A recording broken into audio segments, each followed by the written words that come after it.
your best, ahead with the rest, living with these highs and lows. So you do your best, ahead with the rest, living with these highs and lows.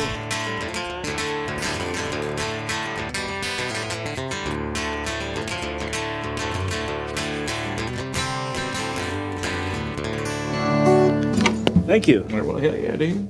That's not part of the video, but maybe it will be. Hell, you get whatever, man. Whatever. I just felt like playing. Why not? All right. Thank you for coming. Why don't you introduce yourself? Okay, hey, I'm Craig Gerdes. I'm from Pattonsburg, Illinois. Great to be here with you. Tell me about how you started, what the path. Tell me where, when you first started playing, what you did after that. You took a little break, it sounds like, got back into it, all that stuff. I grew up playing guitar when I was 3, and I grew up in a musical family. My dad was one of 10 kids, and they were all mostly musical, so I grew up in that. So, like you mentioned, bluegrass, that was played at our household all the time. So I grew up playing guitar in my dad's band with the family, and then my dad had different country bands along the way, and then I ended up, when I was 10, playing lead guitar in his country band. And then when I was 17, formed my own 3-piece band and continued to play. Our oldest son was a 3-sport athlete, so that consumed a lot of our time. Yep, know that. Yeah, so I took 10 years off, and I always wrote songs in that time frame too. My dad also wrote songs, so I was inspired by the songwriting greats, Billy Joe Shaver and Christopherson, and Merle Haggard, of course. And so those were inspirations, and that's kind of, I got back into writing again, and I opened for a Nashville-based band 2009 or 10, and they invited me to come to Nashville and write. So I did. I was only going to go for a year. I was there for about 5 years, and after I was there writing songs for about 5 years, I formed my band, went on the road in about 2016, and that's what I've been doing ever since. So writing and making music. Got it. Love it. So when you write, you started with your inspirations when you're a young guy, young buck, playing guitar, doing all that. When did you actually say, hey, you know what, I want to make my own music? I always did it from the time. I wrote my first song when I was 11. Now, I didn't really record anything till later in life, but all those, old songs were recorded on tape recorders and stuff, cassette recorders. And, I wasn't probably until I was in my late 30s, and I was writing again and decided to go in a recording studio in Peoria, Illinois, which is kind of close to home.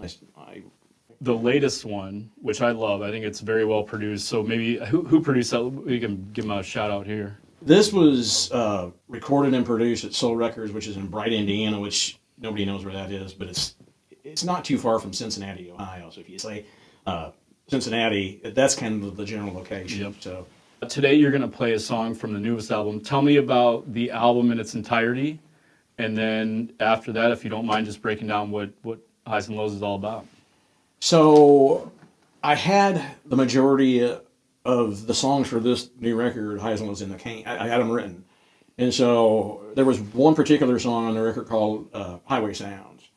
And I write a lot of songs about the road and the highway because I'm on the road all the time, it seems like. So we were going to call the record Highway Sounds and lead out with that song called Highway Sounds. And my wife and I were actually traveling to a gig somewhere, and we were talking about the ups and downs of life, and the highs and lows. Not just I love the music business, but in life. I'm like, man, that roller coaster ride of life, and it's nothing but highs and lows. And I looked at her, and she goes, "That might be a better title for the record than Highway Sounds." I said, "Yeah." I said, "But I don't have a song for it." So I went, and that was the newest song on the record, was a title track called Highs and Lows. So I just actually had written that, a month or so before we went and started cutting tracks for the record. So it was a baby when we recorded it. Well, I love that. And I love actually the fact that you rolled into the studio with a new song, recently written, because half the time those could be the one, Yeah. And it's the ones that you don't think about, don't put all this time and effort into it and spend, 8 months trying to fine tune, and it just happens fast, and that's the good one. So I love the track. I love the album. I think it's very well produced.